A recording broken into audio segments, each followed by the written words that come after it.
நொறுக்கப்பட்ட அனுபவத்தோட நீங்க வரலாம். நசுக்கப்பட்ட அனுபவத்தோட வரலாம். நறுக்கப்பட்ட ஒரு அனுபவத்தோட வரலாம். ஆனா இந்த ராத்திரி கர்த்தர் சொல்றாரு, நான் யார புறக்கணிக்க மாட்டேன்னா, நெருங்குண்டு நறுங்குண்ட இருதயத்த நான் கண்டிப்பா என்ன பண்ணிற மாட்டேன்னா, புறக்கணிச்சிடவே மாட்டேன்னு கர்த்தர் சொல்றாரு. தாவீது கிட்ட தெளிவா ஆண்டவர் சொல்றாரு, நொறுங்குண்டதும், நறுங்குண்டதுமான இருதயத்த அவர் புறக்கணிக்க மாட்டார். தாவீது அத அறிஞ்சதுனால தான் நெறைய சமயம் மறுபடியும், மறுபடியும் அவரால ஜெயமா வாழ முடிஞ்சுச்சு. மறுபடியும், மறுபடியும் வெற்றியா வாழ முடிஞ்சது. சரி, தேவன் புறக்கணிக்காத இருதயம் இருக்குதா? கண்டிப்பா இருக்குது. இந்த ராத்திரி வேளையில தேவன் புறக்கணிக்காத ஒரு 3 விதமான இருதயங்கள மாத்திரம் தியானிச்சு நம்ம ஜெபிக்க போகிறோம். 2 ராஜாக்களின் புஸ்தகம் 20வது அதிகாரம் 1லிருந்து நம்ம சில வசனங்களை நம்ம தியானிக்க போகிறோம்.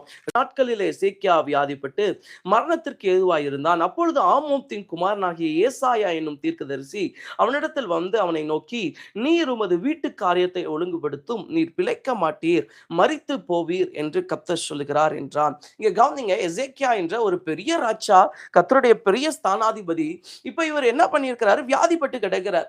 வியாதிப்பட்டு கிடக்கும்போது நம்மலாம் என்ன எதிர்பார்ப்போம்? நமக்கு ஒரு வியாதி இருக்குதுன்னா டாக்டர்கிட்ட போனோம்னா டாக்டர் பாசிட்டிவா சில விஷயத்த சொல்லணும்னு எதிர்பார்ப்போம். அதாவது இது நல்லாயிடும், சரியாயிடும், ஒன்றும் பிரச்சனை இல்லை, அப்படிதான் நம்ம எதிர்பார்ப்போம். அதே போலதான் எசேக்கியா வியாதிப்பட்டு கிடக்கிறார். அவருடைய எதிர்பார்ப்பெல்லாம் என்னன்னா, எப்படியாவது வியாதி சரியாயிடும், நல்லாயிடும்னு சொல்லிட்டு அவர் நம்பிட்டு இருந்திருக்கலாம். ஆனா அப்போ ஏசாயா உள்ள வந்து சொல்றாரு, எப்பா உன் வீட்டு விஷயத்தெல்லாம் ஒழுங்குபடுத்து, உன் காரியத்தை எல்லாம் ஒழுங்குபடுத்து, நீ என்ன பண்ண போறேன்னா மேல போக போறேன்னு சொல்லிட்டு வந்து சொல்றாரு. அப்போ எசேக்கியாவுக்கு இதை கேட்ட உடனே உள்ளம் உடைஞ்சிருச்சு, உள்ளம் உடைஞ்சிருச்சு. இப்படி இதான் சில விஷயம், சிலது நம்ம கேட்ட உடனே எப்படி ஆயிருதுன்னா உள்ளம் உடைஞ்சிருது. இன்னைக்கு நிறைய பேருடைய வாழ்க்கை இப்படிதானுங்க.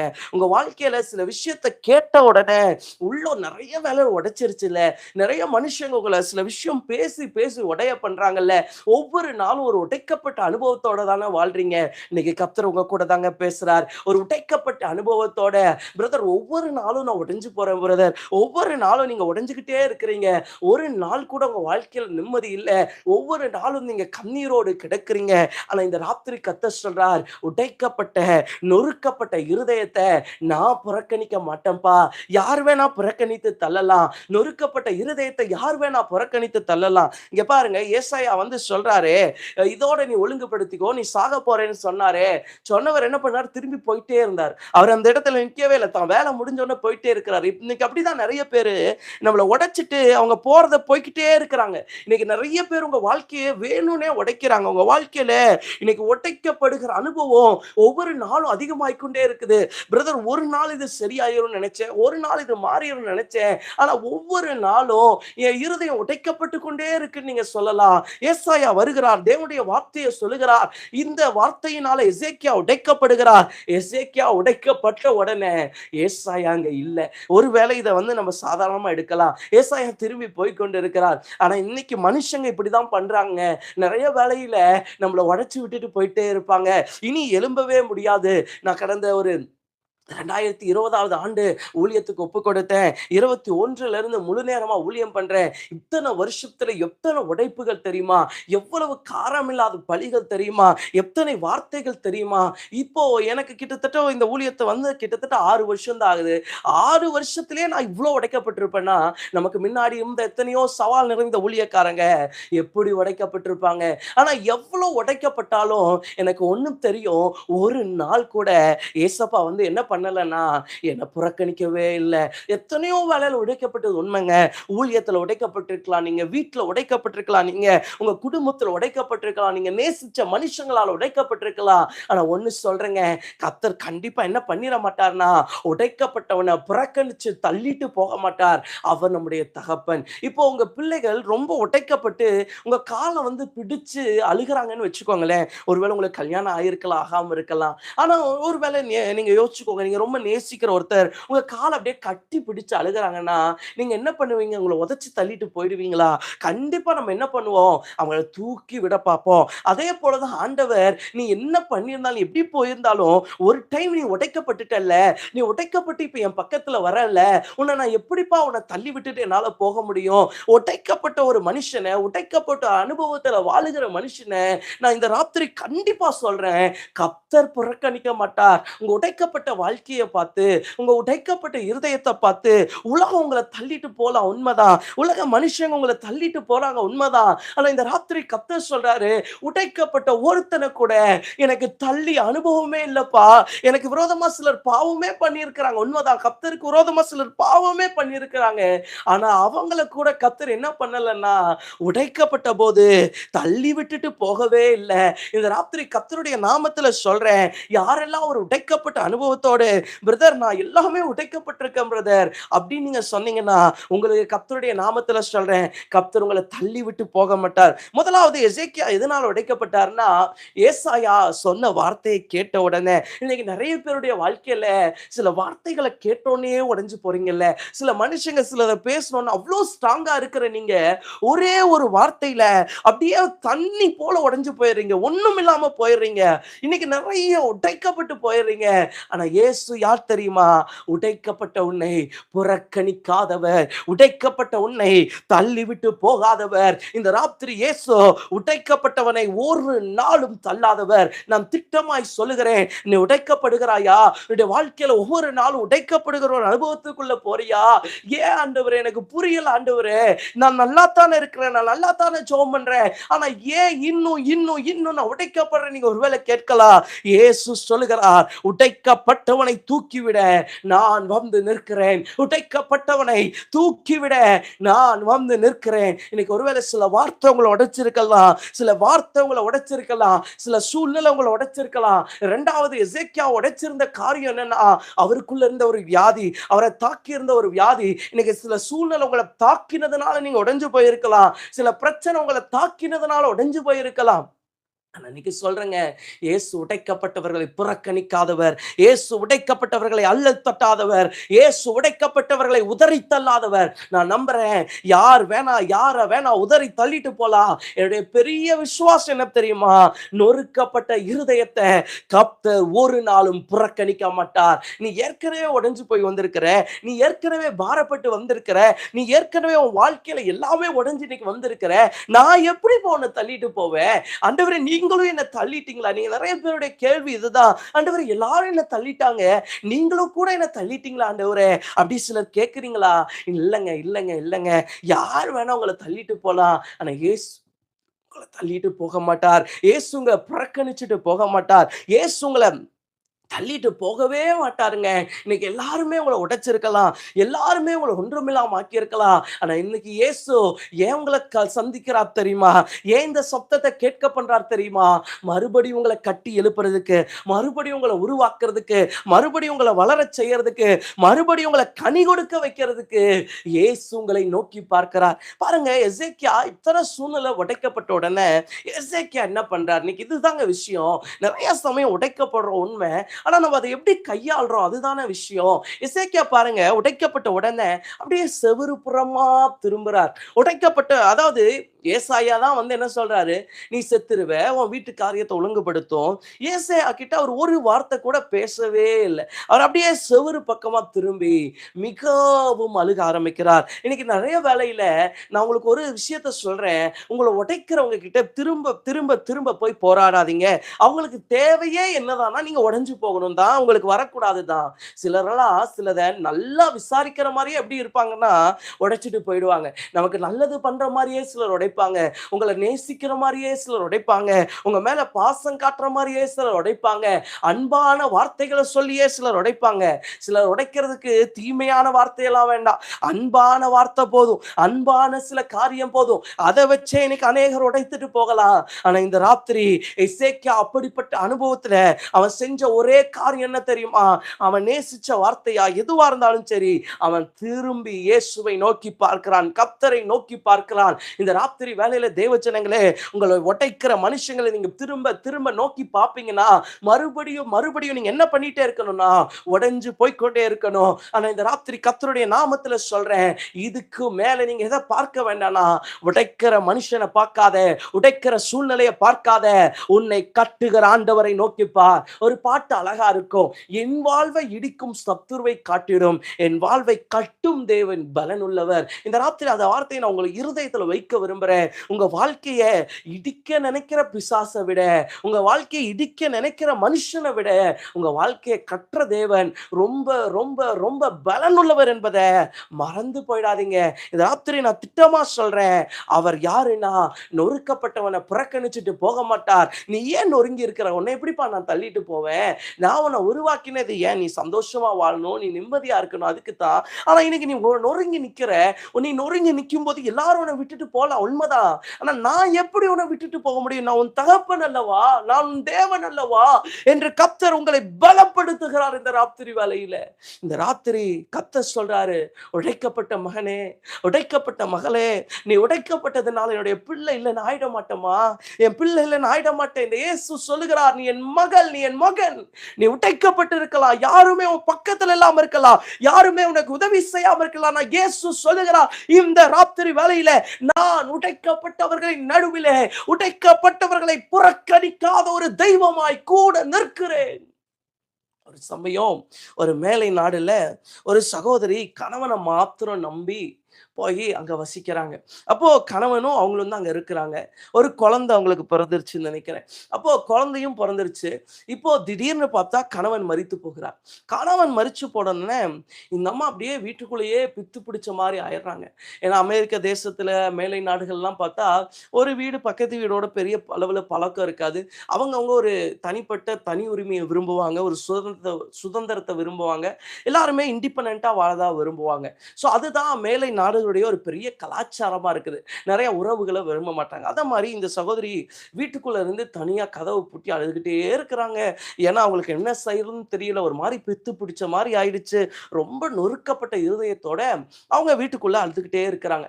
அப்ப அழுதுகிட்டே இருக்கும்போது திடீர்னு பார்த்தா வீட்டுக்குள்ள ஒருத்தர் பால் காய்ச்சி கொண்டு வந்து இந்தாம்மா குடின்னு சொல்லிட்டு கொடுக்கிறார். கொடுத்துட்டு போ இந்த அம்மாவும் குடிச்சு கொஞ்சம் எல்லாம் அவங்களுக்கு ஒரு பெரிய சமாதானம் வந்துருது. குடிச்சு கொஞ்ச நேரம் அதுக்கப்புறம் தான் இவங்க யோசிக்கிறாங்க, யார் வீட்டுக்குள்ள வந்தது? நானும் குழந்தையும் மட்டும் தானே வீட்டுக்குள்ள இருக்கிறோம். கதவெல்லாம் அடைச்சிருக்குதே. யார் வீட்டுக்குள்ள வந்தது? அப்பதான் அங்க இயேசு நிற்கிறார். இயேசு வந்து அந்த சகோதரிக்கு முன்பாக நிற்கிறார். எம்மா நொறுக்கப்பட்டு இருக்கிறியா? இன்னைக்கு இயேசுவும் பக்கத்துல வந்து நிற்கிறார்.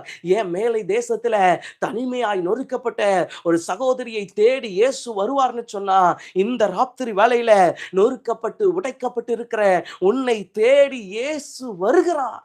கொஞ்சம் வருஷங்களுக்கு முன்னாடி இதே ஊர்ல ஒரு வாலிப சகோதரன் என்ன பண்ணான்னா, தன்னுடைய குடும்ப சூழ்நிலைனால இதுக்கு மேல வாழ வேண்டாம், இதுக்கு மேல வாழ முடியாது. நல்ல ஆவிக்குரிய சகோதரன், நல்லா ஜெபிக்கிற சகோதரன்.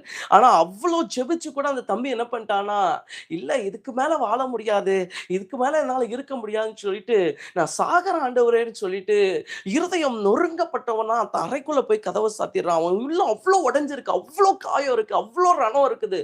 ஸோ அவ்வளோ உடைஞ்சு போய் அவன் என்ன பண்ணிட்டான்னா, கதவை சாத்திட்டு வீட்டுக்குள்ள போய் நான் சாகுறேன் ஆண்டவரே, இதுக்கு மேல நான் வாழ முடியாதுன்னு சொல்லிட்டு பெட்ரூம்குள்ள போயிட்டு அப்படியே அந்த கட்டில்ல நான் சாக போறேன்னு படுத்துட்டான். சாகறதுக்கு இன்னும் ஆயத்தப்படல. படுத்துட்டான். இன்னும் ஒரு சில நிமிடங்கள்ல அவன் பாதத்தின் நடுவுல ஒருத்தர் வந்து அமர்ந்திருக்கிறார். அவன் பாதத்தின் அருகில ஒரு வெள்ளை வஸ்திரம் தரிச்ச ஒருவர் அமர்ந்திருக்கிறார். யார்ரா இவருன்னு பார்த்த உடனே அவன் பார்க்கும்போதே அவன் இருதயத்துல பெரிய சமாதானம் வந்துருச்சு. ஈவன் அவன் வந்து அவருடைய முகத்தை கூட பார்க்கல. பூட்டப்பட்ட அறையின் நடுவுல வந்து இயேசு நின்றார். அவருடைய சமாதானம் திரும்ப வந்தது. இந்த ராத்திரி நான் சொல்றேன், உங்க வாழ்க்கையில இன்னைக்கு நீங்க பூட்டப்பட்ட வீட்டுக்குள்ள தானே இருக்கிறீங்க, பூட்டப்பட்ட அறைக்குள்ள தானே இருக்கிறீங்க, ஒரு நொறுக்கப்பட்ட வாழ்க்கையா தானே வாழ்றீங்க. இயேசு சொல்லுகிறார், எம்மா சகோதரி சகோதரா, நான் நீ நொறுக்கப்பட்டு போயிருக்கிறல்ல மகனே மகளே, நான் உன் பக்கத்துல வந்து நிக்கிறேன்ப்பா, நான் உன் பக்கத்துல வந்து நிக்கிறேன்ப்பா. உனக்கு திரும்ப சமாதானத்தை தரும்படி, உனக்கு திரும்ப சந்தோஷத்தை தரும்படி, நீ இழந்து போன சகலத்தையும் திரும்ப தரும்படி நான் வந்து உன் பக்கத்துல நிக்கிறேன்னு சொல்லி இயேசு வந்து நிற்கிறார். இங்க அதுதாங்க நடந்துச்சு. உடைக்கப்பட்டவர்களை ஒரு நாளும் இயேசு என்ன பண்ண மாட்டாருன்னா புறக்கணிக்கவே மாட்டார். உங்க வாழ்க்கையில ஒருவேளை இன்னைக்கு உடைக்கப்பட்ட அனுபவத்துல நீங்க வாழ்றீங்க உண்மைதான். ஆனா உங்களுக்கு ஒண்ணு சொல்றேங்க. எசேக்கியா பாருங்களேன், திரும்ப ஆண்டவரை நோக்கி அழுகிறார். இன்னைக்கு நீங்க எங்க அழுகுறீங்க அதுதான் பிரச்சனை. யார் முன்னாடி அழுகுறீங்க அதுதான் பிரச்சனை. இன்னும் மனுஷன் முன்னாடியே அழுதுட்டு இருந்தீங்கன்னா, கண்டிப்பா சொல்றேன் நீங்க கரை சேர்ந்துடவே மாட்டீங்க. மனுஷன் முன்னாடியே நீங்க அழுது கொண்டு இருந்தீங்கன்னா, கண்டிப்பா உங்களால ஒரு விடுதலைய பார்க்கவே முடியாது. ஆனா இந்த ராத்திரி கர்த்தருடைய நாமத்துல சொல்றேன். நீங்க ஆண்டவர பார்த்து அழுக ஆரம்பிங்க. நீங்க ஆண்டவர நோக்கி அழுக ஆரம்பிங்க. ஆண்டவர் ஒரு டைம் பாருங்க, எசேக்கியாவுக்கு தெரிஞ்சிருச்சு.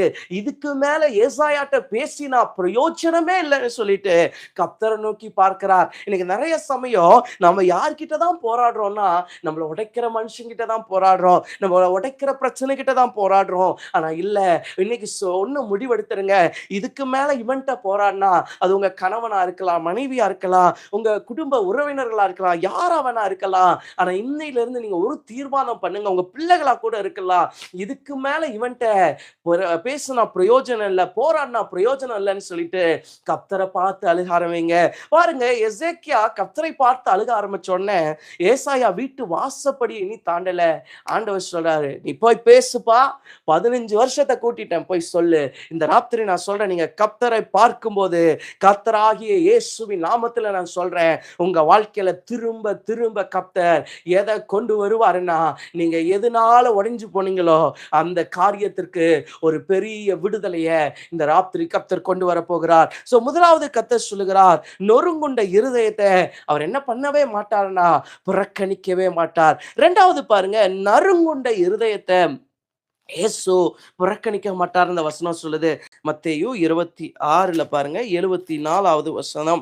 அப்பொழுது அவன் அந்த மனுஷனை அறியேன் என்று சொல்லி சபிக்கவும் சத்தியம் பண்ணவும் தொடங்கினான். உடனே சேவல் கூவிற்று. அப்பொழுது பேதுரு, சேவல் கூவுகிறதற்கு முன்னே நீ என்னை 3 தரம் மறுதலிப்பாய் என்று இயேசு தன்னிடத்தில் சொன்ன வார்த்தையை நினைத்துக் கொண்டு வெளியே போய் மனங்கசந்து அழுதான்.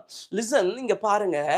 இரண்டாவது காரியம், பேதுரு பாருங்க, ஆண்டவரோடு கூட இருந்த ஒரு மிகப்பெரிய அப்போஸ்தலன். அந்த அப்போஸ்தலன் இயேசு சிலுவைக்கு போகிறதுக்கு முன்னாடி இயேசு சொல்றாரு, எப்பா நான் போறேன், நீ என்ன பண்ணிடுவேன்னா, நான் சிலுவைக்கு போறதுக்குள்ள நீ என்ன 3 டைம் மறுதலிச்சிருவ பேதுரு. 3 டைம் நீ என்ன என்ன பண்ணிடுவேன்னா, நீ என்ன ரெஃப்யூஸ் பண்ணிடுவ, நீ மறுதலிச்சிருவேன்னு ஆண்டவர் சொல்றாரு. அப்ப பேதுரு சொல்லுவாரு, நான் செத்தாலும் என்ன பண்ண மாட்டேன்னா அதை பண்ண மாட்டேன். ஆனா பேதுரு கடைசியில பார்த்தா அவருக்கு வேற நிலைமையே இல்லை. என்ன பண்ணிடுறாருன்னா மறுதலிச்சுறாரு. மறுதலிக்க மட்டும் இல்ல, இயேசுவை சபிக்க ஆரம்பிச்சுறாரு. சபிக்க ஆரம்பிச்ச உடனே அப்படியே மனம் கசந்து அழுகிறார். இதுதான் என்னன்னா ஒரு நறுங்குண்ட இருதயம். சில வேளையில சில விஷயத்தை நீங்க பண்ணிடுறீங்க உண்மைதான். சில கோவத்துல பேசிடுறீங்க, சில கோவத்துல கத்திடுறீங்க, சில வேளையில ஜெபிக்காம போயிடுறீங்க. ஆனா கூட அதுக்கப்புறம் நீங்க என்ன பண்றீங்கன்னா ஒரு ரிக்ரெட் பண்றீங்கல்ல, ஒரு குற்ற உணர்வுக்குள்ள போறீங்கல்ல, மனம் திரும்புறீங்கல்ல, அதுதான் என்னன்னா ஒரு பெரிய நறுங்குண்ட இருதயம். இன்னைக்கு இரண்டாவது ஆண்டவர் சொல்லுகிறார், நறுங்குண்ட இருதயத்தை நான் என்ன பண்ண மாட்டேன்னா புறக்கணிக்கவே மாட்டேன். பேதுரு பாருங்க, அவர் செஞ்ச தப்பு உண்மைதான். ஆனா அதுக்காக ஒரு பெரிய மனம் திரும்புதலை பேதுரு செஞ்ச உடனே இயேசு என்ன பண்றாரு, பேதுருவை மறுபடியும் பயன்படுத்த ஆரம்பிக்கிறார். இங்க 2 மனுஷங்களை நான் உங்களுக்கு காட்ட விரும்புறேன். ஒன்னு யூதாஸ் காரியோத், இன்னொன்னு பேதுரு.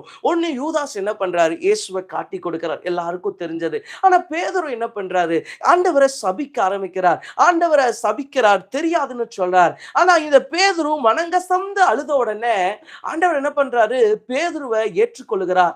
ஆனா யூதாஸ் காரியத்தை என்ன பண்ணல, அவர் நொறுக்கப்பட்டார். அதாவது அதை குறித்து ஃபீல் பண்ணாரு. ஆனா அவர் என்ன பண்ணலன்னா அதை குறித்து பெரிய குற்றமா என்னல, அவர் மறுபடியும் திருந்தறதுக்கு தயாரா இல்ல, மறுபடியும் அழுகல, கர்த்தரிடத்துல ஒப்புரவாகல.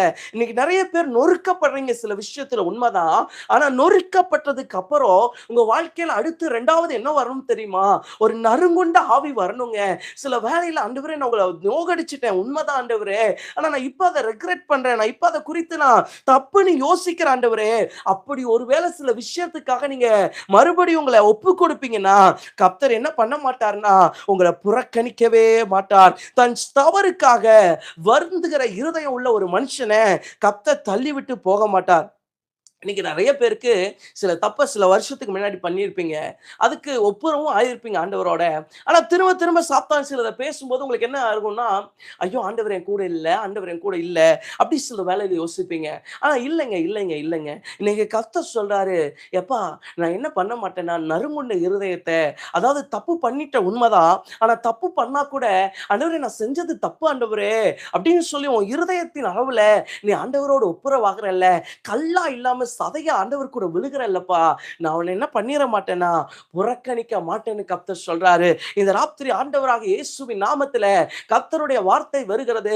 எவரையும் அவர் புறக்கணிக்காதவர், நறுங்குண்ட எவரையும் அவர் உதறி தள்ளாதவர். உங்க வாழ்க்கையில ஒருவேளை நறுங்குண்ட அனுபவத்தோடு இன்னைக்கு வாழ்ந்து கொண்டிருக்கலாம். "ஏசப்பா, நான் நெறைய சமயம் குற்ற உணர்ச்சியில வாழ்றேன். ஆனா என்னுடைய வாழ்க்கையில இனி மாற்றம் வருமா? நீங்க இருப்பீங்களான்னு தெரியல." அப்படின்னு நீங்க சொல்றீங்களா? இன்னைக்கு உங்களுக்கு சொல்றேன், இயேசு நறுங்குண்டவர்களோடு கூட இருக்கிறார். இதுக்கு உதாரணம் வந்து கெட்ட குமாரன். அப்போ நம்ம எல்லாருக்கும் தெரியும் அந்த சம்பவம். அப்பாவுடைய ஆஸ்திய பாதிய பிரிச்சு வாங்கிட்டு போய் என்ன பண்ணிட்டான்னா, பொல்லாத நண்பர்களோடு சேர்ந்து அத்தனையும் அழிச்சிட்டு வந்துட்டான். ஒண்ணு கூட மீதி இல்ல. அத்தனையும் அழிச்சான் மட்டும் இல்ல, இவனுக்கே ஒண்ணுமில்லாம போயிடுச்சு. இப்ப திரும்பி வரும்போது, அப்பா இவன பார்த்தோனே என்ன பண்றாரு, ஓடி போய் கட்டி அணைக்கிறார். நம்முடைய ஆண்டவர் அப்படிதாங்க. சில வேளையில சில விஷயத்துக்காக நீங்க ஆண்டவர விட்டு மீறி போகும்போது, அவர் வருத்தப்படுவாரு, விட்டுருவாரு உண்மதான். ஆனா எப்போ நீங்க திரும்ப வருவீங்களோ, அப்ப கண்டிப்பா இயேசப்பா என்ன பண்ணுவார்ன்னா, உங்கள கட்டி அணைக்கிறவரா தான் இருப்பாரே ஒழிய, உங்கள குற்றப்படுத்துறவரா இருக்க மாட்டார். இவன் வரும்போது என்ன நெனச்சுட்டு வரான் தெரியுமா? அப்பாட்ட போய் ஒரு வேலைக்காரனா இருந்துரலாம். மன்னிப்பு கேட்டரலாம். ஆனா இது எதையுமே அவன் கேட்கறதுக்கு முன்னாடி, அவன் மன்னிப்பு கேட்கறதுக்கு முன்னாடி, அவன் தன் நியாயத்த சொல்றதுக்கு முன்னாடி, தன் தப்ப சொல்றதுக்கு முன்னாடி, அப்பா என்ன பண்ணிட்டார்னா, அவன கட்டி அணைச்சுட்டார். இவர்தான் நாம் ஆராதிக்கிற தேவனாகிய கர்த்தர். இந்த ராத்திரி நான் சொல்றேன், ஒரு நறுங்குண்ட அனுபவத்தோட நீங்க வாழுவீங்கன்னா, இயேசு உங்களுக்கு சமீபமா இருக்கிறார். நறுங்குண்டவர்களை அவர் புறக்கணிக்க மாட்டார். ஒருவேளை சில பாவங்கள்னால நீங்க ரொம்ப நறுக்கப்பட்ட அனுபவத்தோட இருக்கலாம். பிரதர் சில பாவத்த நெனச்சு, சில சூழ்நிலைய நெனச்சு, நான் பண்ண சில தப்ப நெனச்சு, நான் ரொம்ப நொறுக்கப்பட்டுட்டு இருக்கிறேன் பிரதர். அப்படி நீங்க ஒருவேளை சொல்லலாம். கண்டிப்பா கர்த்தருடைய நாமத்தில சொல்றேன். நறுங்குண்டவர்களை அவர் புறக்கணிக்கவே மாட்டார். கண்டிப்பா எப்பல்லாம் நீ உடைஞ்சு போறியோ, எப்பல்லாம் நீ முடியலன்னு சொல்றியோ, அப்பல்லாம் உன் கூட யார் வந்து நிக்கிறானா? இயேசு வந்து நிற்கிறார். முதலாவது நான் சொன்னேன், நொறுங்குண்ட இருதயத்த அவர் புறக்கணிக்க மாட்டார். 2வது நான் சொன்னேன், நறுங்குண்ட இருதயத்த அவர் புறக்கணிக்க மாட்டார். நான் வேகமா சொல்லி கொஞ்ச நேரம் உங்கள இன்னைக்கு நான் ஜெபத்துல நடத்த விரும்புறேன். ஏசாயாவின் புஸ்தகம் 57வது அதிகாரத்துல 15வது வசனம். அங்க பாருங்க, நித்தியவாசியும் பரிசுத்தர் என்கிற நாமம் உள்ளவருமாகிய மகத்துவமும் உன்னதமுமானவர் சொல்லுகிறார். உன்னதத்திலும் பரிசுத்த ஸ்தலத்திலும் வாசம் பண்ணுகிற நான் பணிந்தவர்களின் ஆவியை உயிர்ப்பிக்கிறதற்கும் நொறுங்கினவர்களின் இருதயத்தை உயிர்ப்பிக்கிறதற்கும் நொறுங்குண்டு பணிந்த ஆவி உள்ளவர்களிடத்திலும் வாசம் பண்ணுவேன். 3வது கர்த்தர் சொல்லுகிறார், நொறுங்குண்டு பணிந்த ஆவி உள்ளவர்களிடத்துல நான் என்ன பண்ணுவேன்னா வாசம் பண்ணுவேன்பா. ஃபர்ஸ்ட் சொன்னாரு, நான் நொறுங்குண்டவன் கூட இருப்பேன். 2வது சொன்னார், நறுங்குண்டவன் கூட இருப்பேன். 3வது இயேசு சொல்றாரு பாருங்களேன், பணிந்த ஆவி உள்ளவர்களோடு கூட நான் இருப்பேன்ப்பா. பணிந்த ஆவி உன் வாழ்க்கையில இருக்குதா? ஒரு விதமான பணிவு உன் வாழ்க்கையில ஒரு தாழ்மை, ஒரு பணிவு, இயேசுவுக்கு முன்னாடி பணிகிற ஒரு அனுபவம் இருக்குதா? இயேசு கண்டிப்பா சொல்றேன், உங்கள புறக்கணித்துட்டு போக மாட்டார். தாவீதுடைய வாழ்க்கையில இது இருந்துச்சு. தாவீது கர்த்தருடைய பெட்டிய தேசத்துக்கு திரும்ப கொண்டு வரும்போது, தான் மேல் ஆடைய கழட்டிட்டு அந்த பெட்டிக்கு முன்னாடி ஆடுவார். எங்க தாவீது ஒரு ராஜா. இந்த நாட்டுடைய பெரிய ராஜா தாவீது. ஆனா அவ்ளோ பெரிய பொறுப்புல இருக்கிறவன், கர்த்தருடைய பெட்டின்னு வரும்போது, அவனுக்கு தான் பதவி தெரியல, தான் ஸ்தானம் தெரியல. அவனுக்கு என்ன பேர் இருந்துச்சு, எவ்ளோ புகழ் இருந்துச்சு, எத்தன நாடு அவன சேவிக்குது, எதுவுமே தாவீதுக்கு தெரியல. இதுக்கு காரணம் என்ன தெரியுமா? தாவீதுக்குள்ள இருந்த ஒரு மிகப்பெரிய பணிவுள்ள அபிஷேகம், பணிவுள்ள ஆவி. இந்த பணிவு யாருக்குள்ள இல்லன்னா, சவுலுக்குள்ள இல்ல. சவுல் பாருங்க எந்த இடத்துலயுமே பணிஞ்சதா வேதம் சொல்லல. சொல்லல. அதனாலதான் ஆண்டவர் தாவீதை எப்படி சொல்லிட்டார்னா, இவன் என் இருதயத்துக்கு ஏற்றவன், இவன் என் இருதயத்துக்கு ஏற்றவன். இன்னைக்கு நான் சொல்றேங்க, கர்த்தருக்கு முன்னாடி உங்க ஸ்தானங்கள பார்க்காம, உங்க பின்னணிய பார்க்காம, உங்க நிலைமைய பார்க்காம, உங்களுக்கு இருக்கிற எல்லா கம்ஃபர்ட்ஸ பார்க்காம நீங்க பணிஞ்சு நிக்கிறீங்களா? கண்டிப்பா சொல்றேன், கர்த்தர் உங்க கூட இருக்கிறாருங்க.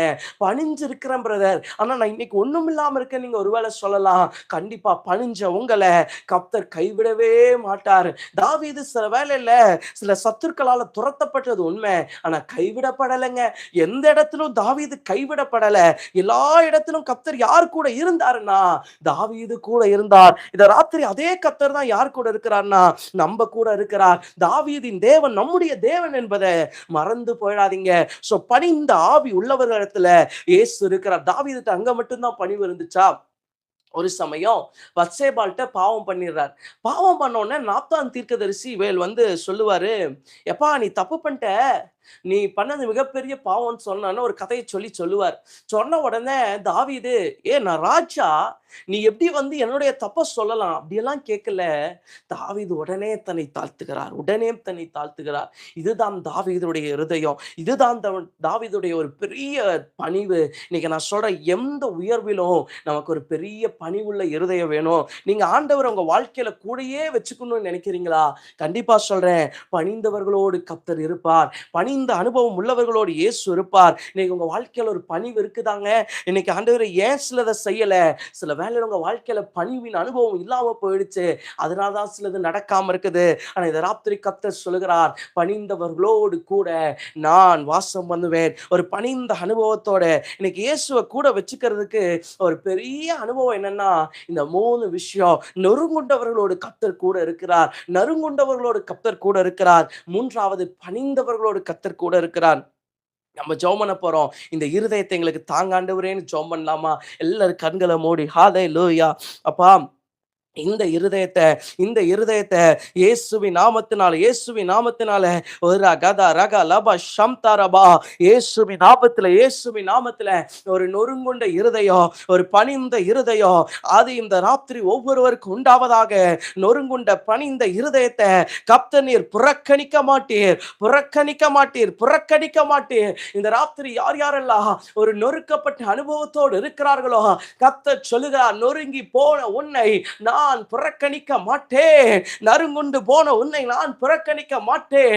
உன்னை எத்தனை பேர் புறக்கணிச்சிருந்தாலும் நான் புறக்கணிக்க மாட்டேன் மகளே, மகனே, நான் புறக்கணிக்க மாட்டேன் மகனே. இயேசுவின் நாமத்துல தூரியாந்த ரகதூரியா ஷகதூரபா. அப்பா, இந்த ராத்திரி யார் யாருடைய வாழ்க்கையில எல்லாம் ஆண்டவரே ஒரு புறக்கணிக்கப்பட்ட அனுபவம், ஒரு துரத்தப்பட்ட அனுபவம் இருக்குதோ, இந்த ராத்திரி இயேசுவின் நாமத்துல ஒரு புதிய இருதயம், ஒரு புதிய அபிஷேகம் ஒவ்வொருவர் மேலும் வரட்டும் ஆண்டவரே. கர்த்தர் சமீபமாய் இருக்கிறீர், கர்த்தர் சமீபமாய் இருக்கிறீர். எவருக்கும் கர்த்தர் தூரமானவர் அல்ல, உங்கள் யாருக்கும் கர்த்தர் தூரமானவர் அல்ல. கர்த்தர் சமீபமாய் இருக்கிறார், கர்த்தர் சமீபமாய் இருக்கிறார். சகோதரி, உனக்கு இயேசு சமீபமாய் இருக்கிறார். சகோதரா, இயேசு உனக்கு சமீபமாய் இருக்கிறார். இயேசுவின் நாமத்தில நீங்க ஒவ்வொருவருக்கும் சமீபமாய் இருக்கிறபடி நான் ஸ்தோத்திரம். ஒவ்வொருவருடைய வாழ்க்கையில என் கர்த்தர் நீர் சமீபமுள்ள தேவனாய் கூட இருக்கிறதற்காய் ஸ்தோத்திர ராஜா, ஸ்தோத்திர ராஜா, ஸ்தோத்திர ராஜா, ஸ்தோத்திர ராஜா. லேபா ரபா தூர ஹம்தரபா ஓஷகதரப கபலபா ஓஷபா கபலபா லேமந்தூரி அந்தரக தூரபா லேபா ரக்கதூரபலபா. அநேகருடைய வாழ்க்கையில இருக்கிற விடுதலையற்ற தன்மை விலகுவதாக, விடுதலையற்ற தன்மை விலகுவதாக. யார் யாருடைய வாழ்க்கையில எல்லாம் எனக்கு விடுதலையே இல்ல, நான் எல்லாத்திலையும் தடைபட்டு இருக்கிறேன்னு சொல்றாங்களோ, அத்தனை பேருடைய வாழ்க்கையிலையும் தடைகளை மாற்றுகிற ஒரு அதிசயம், தடைகளை மாற்றுகிற ஒரு அற்புதம், தடைகளை மாற்றுகிற ஒரு வல்லமை இந்த ராத்திரி இறங்கட்டும், இறங்கட்டும். நல்லா ஜெபம் பண்ணுங்க. இந்த ராத்திரி கர்த்தர் அந்த இருதயத்தை கொடுத்துட்டார். அடுத்தது நம்ம எதுக்கு ஜெபம் பண்ண போறோம்னா, தடைகளை உடைத்து ஜெபம் பண்ண போறோம். ஏசப்பா, பல வருஷம் பல மாதம் நாங்க பெற வேண்டிய ஆசீர்வாதத்தை, நாங்க பெற வேண்டிய சுதந்திரத்தை நீங்க பெற முடியாதபடிக்கு அநேக தடைகள்ல வாழ்ந்து கொண்டிருக்கிறோம். இந்த ராத்திரி இயேசுவின் நாமத்தில அத்தனை தடைகள் உடைவதாக. யார் யாருடைய வாழ்க்கையில எல்லாம் ஆண்டவரே தடை மாற மாட்டேங்குது, அப்படியே ஸ்டப்பனா நிக்குதுன்னு சொல்றாங்களோ, அவங்க வாழ்க்கையில ஒரு பெரிய மாற்றம் வருவதாக. லேபா ரக்க டூனா மௌஷதா.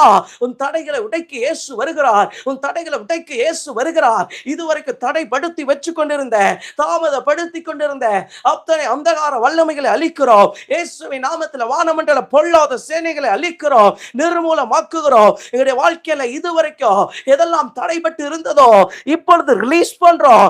எப்பத்தான் சொல்றேன், திறக்கப்படுவதாக. அடைக்கப்பட்ட வாசல்கள் திறக்கப்படுவதாக. அடைக்கப்பட்ட நன்மைகள் திறக்கப்படுவதாக. அடைக்கப்பட்ட ஆசீர்வாதங்கள் திறக்கப்படுவதாக.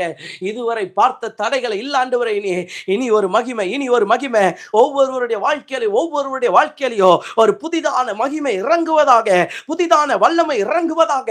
அப்பா, இதுவரைக்கும் சத்துரு தடுத்து வச்சிருந்தான், சிலதை எடுக்க முடியாம வச்சிருந்தான். ஆனா அதுல எல்லாம் இயேசு கிறிஸ்துடைய கரம் போய் இவர்களுக்கான நன்மைகளை எடுத்து கொண்டு வந்து இவங்க கையில சேர்க்கட்டும்னு ஜெபம் பண்ற ஆண்டவரே.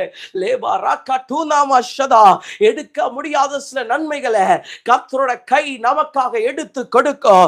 நடத்த முடியாத சில காரியங்களை கர்த்தருடைய கரம் நமக்காய் நடத்தி முடிக்கும். இந்த ராத்திரி வேளையில இயேசு கிறிஸ்துவின் நாமத்தில் யாருடைய வாழ்க்கையில எல்லாம் பெரிய பெரிய தடைகள், பெரிய பெரிய சூழ்ச்சிகள், பெரிய பெரிய போராட்டங்கள், நிற்க முடியாத நிலைமைகள் இயேசு கிறிஸ்துவின் நாமத்தினால எங்கள் வாழ்வில் இருக்கிற அத்தனை தடைகளும் விலகுவதாக. ஒரு விசை கூடப்பா உங்க வல்லமை இறங்கட்டும்ப்பா. நெடுநாளாய் காத்திருக்கிற பிள்ளைகளுக்கு வேலையின் காரியத்துல தடைகள் விலகுவதாக. இயேசுவின் நாமத்தில் வேலையில் இருக்கிற தடைகள் விலகுவதாக. வருமானத்தில் இருக்கிற தடைகள் விலகுவதாக. பெரிய பெரிய ஆசீர்வாதங்கள் பிள்ளைகளை தேடி வருவதாக. இழந்து போன சில நன்மைகள், யோபுவை போல இழந்து போன சில ஆசீர்வாதங்கள், அவைகள் பிள்ளைகளை தேடி திரும்ப வருவதாக. சிலது எங்க கையில நாங்க எடுக்க முடியலப்பா, உண்மைதான். ஆனா கர்த்தாவே, இந்த ராத்திரி எங்களுக்காக பச்சிக்கிற பச்சியின் இடத்துல இருந்து பச்சனத்தை வர பண்ணுகிற கர்த்தர், சத்துருடைய ஸ்தலத்துக்குள்ளே உங்க கையை நீட்டி திரும்ப எடுத்து எங்க கையில ஒப்படைக்கிறவரப்பா. நாங்கள் சகலத்தையும் சுதந்திரிக்கிறோம். சில இட காரியங்கள் இருக்கிற தடைகள் விலகட்டுமே இயேசுவின் நாமத்தில். பல நாள் இடம் வாங்கணும், வீடு வாங்கணும், நிம்மதியா செட்டில் ஆகணும், இலை பாரணும்னு நினைச்சிட்டு இருந்தேன் அத்தனை பேருடைய வாழ்க்கையிலையும் இயேசுவின் நாமத்தில் தடைகள் விலகுவதாக. இப்பொழுது ஒரு மகத்துவமுள்ள வல்லமை, தடைகளை உடைக்கிற வல்லமை இப்போ ஒவ்வொரு பிள்ளையுடைய வாழ்க்கையிலையும் இயேசு கிறிஸ்துவின் நாமத்தில் இறங்குவதாக. தூரா மாண்டாக பம்தாரா. ஒரு 5 நிமிஷம் அந்நிய பாஷையில ஜெபம் பண்ண போறோம். நீங்க அந்நிய பாஷையின் அபிஷேகத்தை பெறலனா நீங்க அப்படியே ஸ்தோத்திரம் பண்ணுங்க. ஒரு கதூரியாம் தரகலபா. சில ஜெப குறிப்புகள் அமைச்சிருக்கிறீங்க. இயேசுவின் நாமத்தில் அந்த ஜெப குறிப்புகளுக்கு பதில் வருகிறது. தீரா பந்தரகா ஓதனாமா ஷகதுடபா ஓ ராமாண்டாக பம்தாடா லேமாதாடபா கபம்தாடா. திருமண தடைகள் விலகுவட்டும். ஓ ராமாண்டாக பண்டகபா. கர்ப்பத்தின் கனியும் தடைகள் விலகட்டும். லேமாண்டாக இதுவரை தடைபடுத்தின அத்தனை ஆவிகளின் வல்லமைகள் அழிஞ்சு நிர்மூலமாவதாக.